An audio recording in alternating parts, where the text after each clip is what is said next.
This is Satya Pradyuman of Cirrus Research. I want to call your attention to our latest work on climate and decarbonization. The title of this report is Old Economy Choices to Fuel New Climate-Friendly World. Another possible title for this would have been Getting Dirty to Get Clean. And a lot of this centers on one of the fallouts of this move towards decarbonization, which is all the technologies and goods and services that are likely to come on, notably electric vehicles, and for that matter, solar panels and so on. But what the economic reality of this change that's coming, and the forecasts are fairly aggressive in terms of what we expect to see in the next decade or two. The economic fallout in terms of raw materials from this is severe. And this is a panel here that represents the material from the IMF, and basically no matter what type of material we're looking at, whether it's copper, nickel, cobalt, and even lithium, as to no surprise, we see a massive buildup in demand and spending that's likely to occur. And so as a result, we think from an investment strategy standpoint, as the global economy begins to make its move, raw materials become more and more valuable.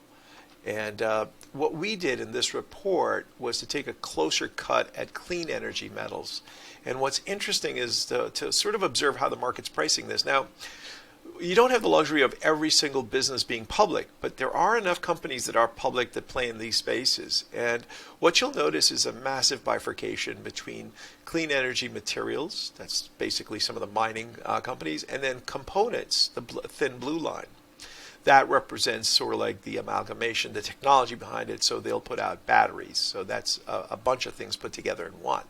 But what's going on here is essential and worth noting, that the market is pricing this sort of shift in spending towards a greener world. In addition, it also looks as if the market's penalizing innovation stocks broadly.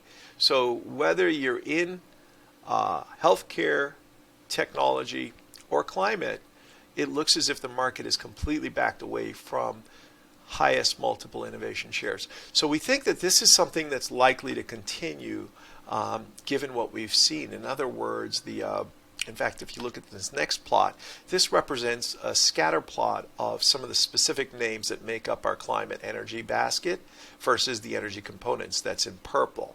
And what you'll notice is this is skewed by performance. So a bunch of these names at the material level has performed quite strong. In other words, the market in an awful year is certainly not ignoring this.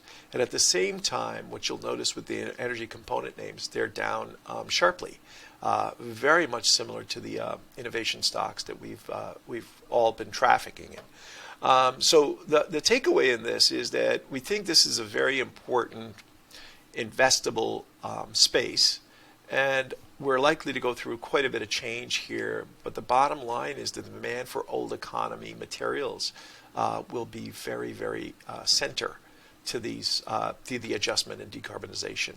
Take a look at the report. We think it's super interesting, and as always, would love your feedback. Thank you.